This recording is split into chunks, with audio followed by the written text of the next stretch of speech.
For those drinking non-paper-filtered coffee, like boiled, French press, or Turkish coffee, the amount of cholesterol-raising compounds in the lightest roast coffee may be twice as high compared to using very dark roast beans. So it appears some of the cholesterol-raising compounds are destroyed by roasting. So in this case, darker would be better, or you can just use a paper filter and eliminate 95% of the cholesterol-raising activity of coffee, regardless of the roast, as I've described before.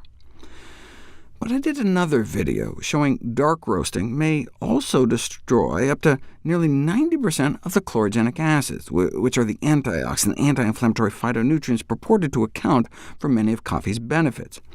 So in that case, light roast would be better. On the other hand, dark roasting can wipe out up to 99.8% of pesticides in conventionally grown coffee, and more than 90% of a fungal contaminant called ochratoxin, which is a potent kidney toxin found in a wide range of food ingredients that can get moldy.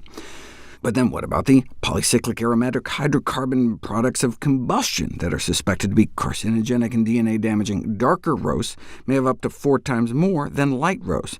Thus they advocate controlling roasting conditions to cut down on these combustion compounds.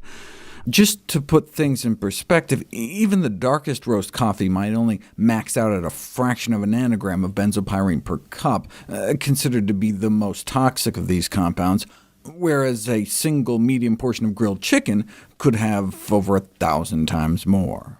Overall, you don't know if light versus dark roast is better until you put it to the test. This study found that dark roast coffee is more effective than light roast coffee in reducing body weight. Folks were randomized to a month of drinking 2 cups a day of light roast coffee or dark roast coffee, roasted from the same batch of green coffee beans. And in normal weight subjects, it didn't seem to matter. No significant weight changes either month. But in overweight study subjects, they ended up about 6 pounds lighter drinking dark roast coffee compared to light roast coffee, more than 1 pound a week lost just drinking a different type of coffee. What about light versus dark in relation to blood sugars?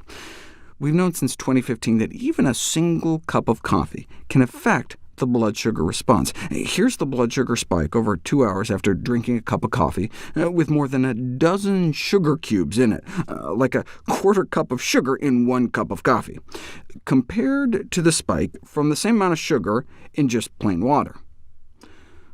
What is not known is whether this increase in blood sugars is actually clinically meaningful. After all, coffee consumption does not seem to increase the risk of diabetes, and if you compare light roast coffee to dark roast coffee right before chugging down about 20 teaspoons of sugar, there didn't appear to be any difference. Perhaps the take-home message is, light or dark, maybe we shouldn't be adding 20 spoonfuls of sugar. And finally, what about the effects of different roasts on heartburn and stomach upset? We'll find out next.